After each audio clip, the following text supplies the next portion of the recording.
우리 동지님들, 전국의 생윤러들 모두 반갑습니다. 6월 모의평가 해설 강의 본격적으로 시작하기 전에 제가 전체적인 분석해놓은 내용, 그리고 여러분들에게 당부드리고 싶은 내용들 함께 했으면 해요. 이거 스킵하지 마시고 같이 해주실 거죠?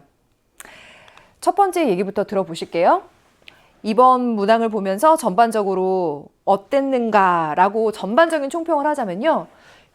기출 수준을 유지했다라고 하는 말이요. 에이, 또 당연히 그래야죠. 지금까지 나오고 있었던 어떤 패턴이나 기출의 수준을 크게 벗어나지 않으면서 잘 유지해 주는 게 중요한 관건이 되겠죠. 이번 시험에도 그런 안정적인 경향이 보였는데, 다만 내가 학생의 입장에서 문제를 풀 때 어땠을까 생각해 보니, 체감 난이도 면에서 생각해 보니 어렵게 느낀 문항과 좀 쉽게 느낀 문항 사이에 차이가 조금 많이 느껴졌을 수도 있겠다라는 생각이 드네요.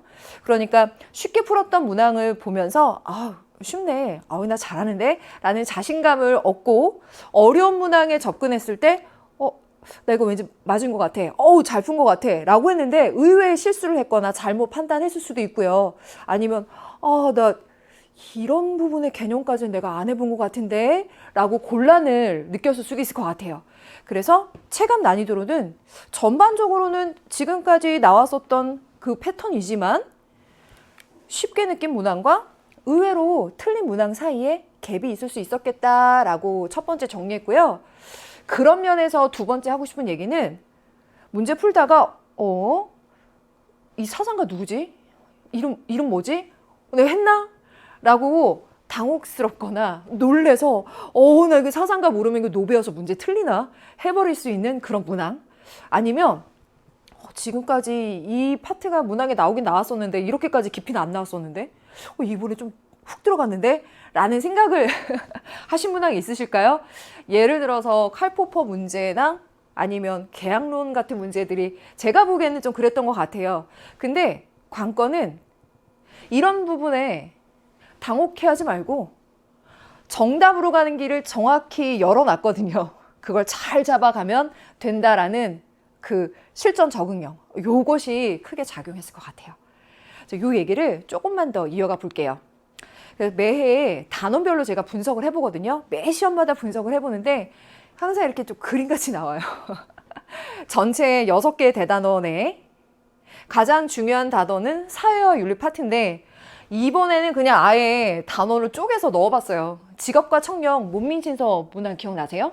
그거하고 사회정의에서 분배적정의, 교정적정의 하나씩 이렇게 나오는 거, 국가와 시민 파트에서 시민 불복종하고 사회계약론 나오는 거, 요렇게 이번에도 역시나 문항이 나왔는데요.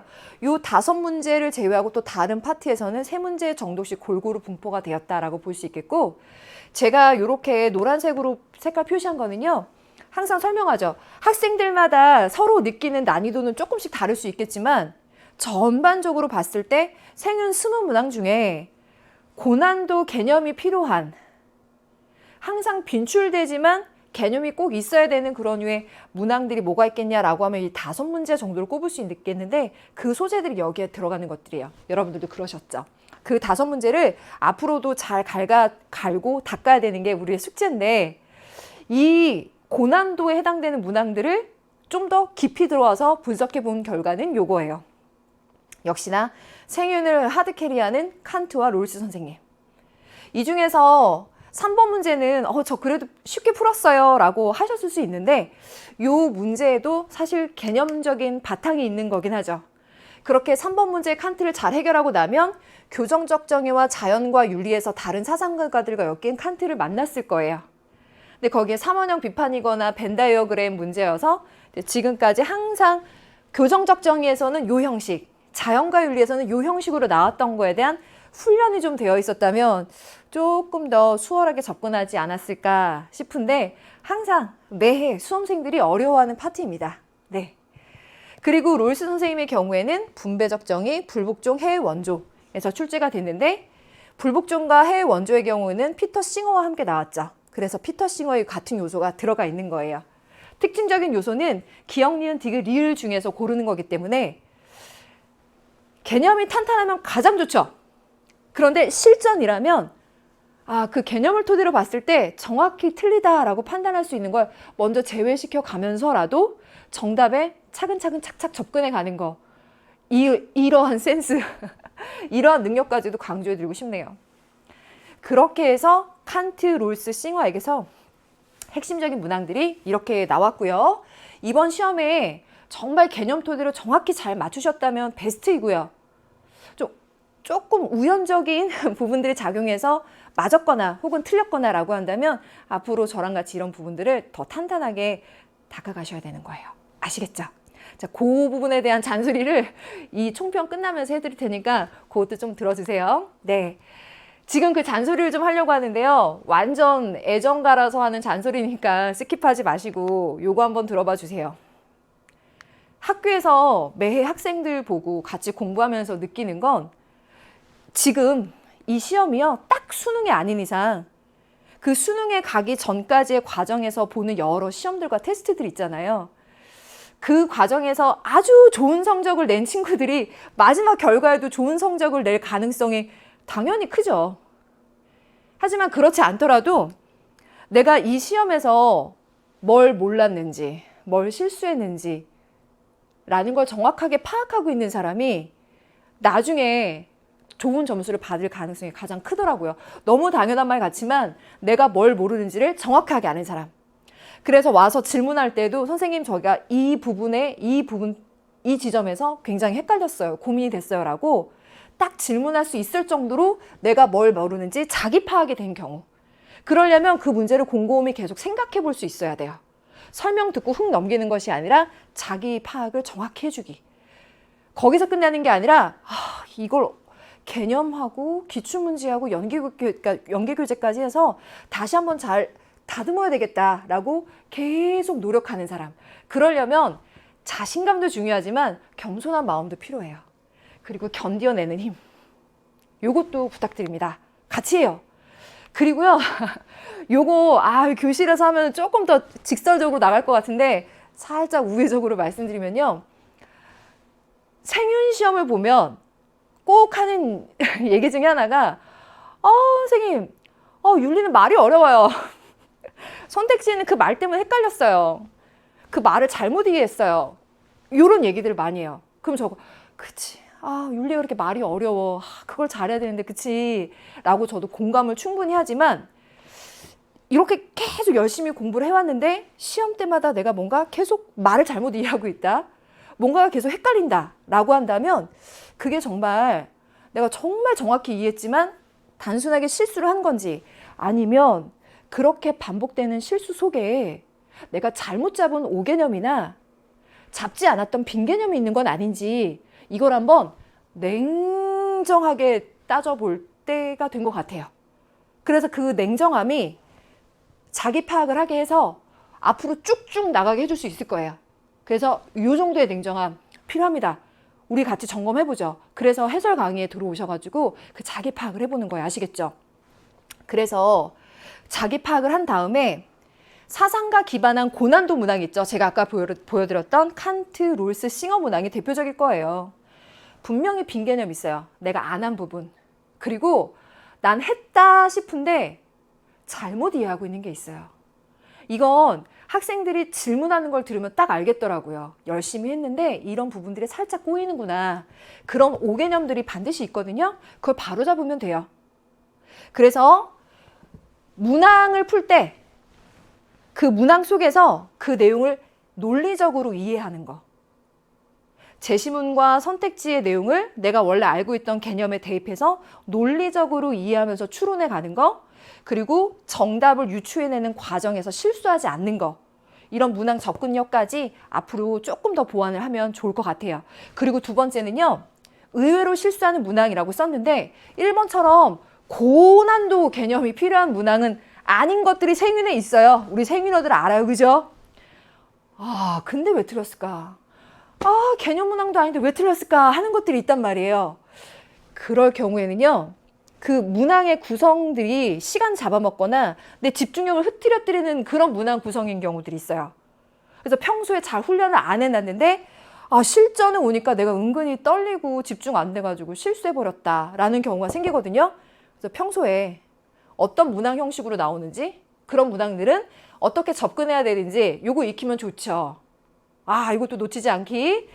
그래서 이러한 1, 2번의 공부들을 개념, 연계교재, 기출, 여러분들 이제 알죠? 근데 개념 몇 번 돌렸어요? 연계교재 몇 번 돌렸어요? 이렇게 단순한 접근법이 아니라 내가 예를 들어 롤스의 해외 원조를 다시 한번 공부해야 되겠다라고 한다면 개념, 연계교재, 기출에서 비율을 조절해 가면서 겸손하고 꾸준하게 쭉쭉 가보는 거예요. 이렇게 여름을 같이 버티는 거예요. 알겠죠? 요 잔소리 접수하셨죠? 저의 애정까지 접수하셨죠? 네. 그래서 지금부터 현역 동지님들, 그리고 재도전하는 동지님들, 이 얘기 보면 꼭 생윤의 이야기는 아니지만 제가 맨날 학교에서 하는 일이 이런 거여서 이 얘기를 그래도 꼭 하면서 마무리를 짓고 싶네요. 이제 곧 기말이에요. 압박 막 오죠. 그런데 이제 수시 준비도 해야 되고 이 모평 결과 가지고 너네 수시 상담 할 거야. 어디 가능한지 한번 볼 거야. 담임선생님들 말씀하시는 거 보면 굉장히 이제 압박이 막 쪼여옵니다. 그럴 때 당연하죠. 건강, 멘탈 잡는 거. 그래서 특히나 수시하는 경우에 나만 이렇게 세상의 모든 부담을 다 지고 있는 것 같아. 나만 세상에서 엄청 할 게 많을 것 같아 싶을 수 있겠지만 전국의 많은 경쟁자들이 그 부담을 함께 짊어지고 가고 있어요. 그래서 너무나 나만 힘들다라는 생각보다는 너네도 한다면 나도 할 수 있다. 너네가 잘한다면 나도 좀 잘할 수 있을 것 같다. 한번 해보지 뭐. 라는 마음을 가지셨으면 좋겠고요. 그중에서 특히나 이 수시 준비하느라고 수능에 최저를 살짝 놓치는 경우가 다 요때부터 생깁니다. 진짜 요때부터 생겨요. 그래서 요 감각을 놓지 않아야 돼요. 공부하던 거 손에서 탁 놓거나 잊어버리지 않게 계속 가는 거. 그리고 정실어들, 긴장감 필요하다라고 했는데요. 이 긴장감이라는 말을 뭘로 표현하면 좋을까 하다가 요 단어를 골라낸 건데 오히려 정실어들이요. 아직 수능까지 시간 있어. 그리고 3월 학평의 내 점수? 이거 아직 내 점수 아니야. 4월 학평의 내 점수? 아직 완성되지 않았어.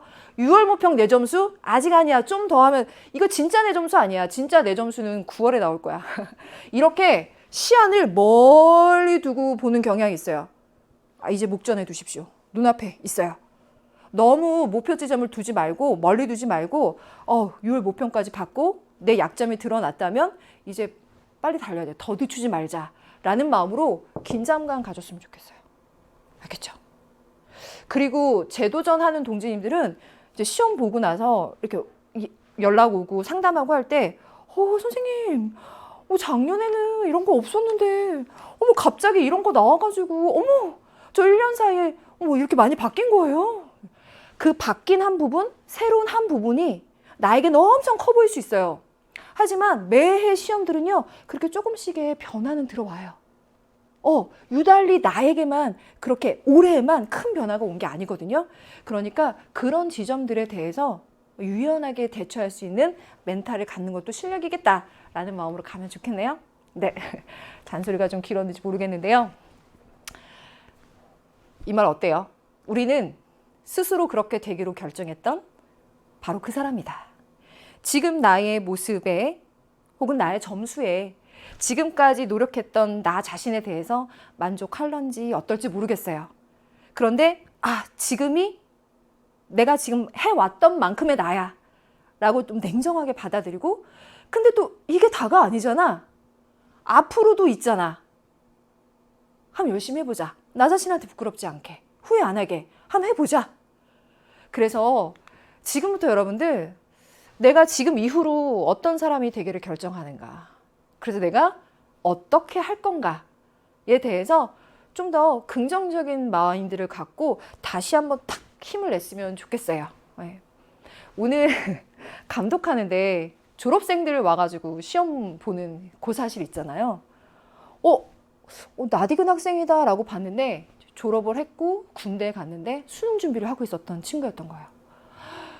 그 군대에서도 열심히 공부하고 있었더라고요. 그걸 보니까 저런 친구한테는 내가 지금 옆에 있는 친구를 이겨야지, 우리 반에 누구를 이겨야지 라고 하는 것 자체는 오히려 사치스러운 문제고 아, 내가 군대까지 왔는데 그동안에 이런 걸 못했던 게 후회가 되네.